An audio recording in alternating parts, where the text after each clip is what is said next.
Today, we're focusing on how to export only the audio from your project, whether you're creating a podcast, exporting a voiceover, or isolating music. This quick guide has you covered. Start by completing your audio edits in the edit page. Once you're satisfied with your mix, switch to the deliver page at the bottom of the interface. In the render settings panel on the left, select the audio only preset. If you don't see it, don't worry, you can create a custom preset. Under file name, type a name for your audio file and choose a save location. In the video tab, make sure to uncheck this export video option. In the format drop-down, select the desired audio format. Common options include WAV for high-quality exports or mp3 for smaller, compressed files. Check the audio tab to ensure the correct audio track or mix is selected.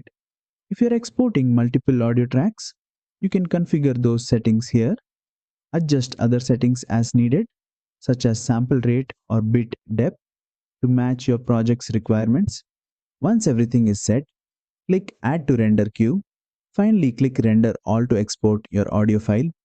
And there you have it. You've successfully exported only the audio from your DaVinci Resolve project.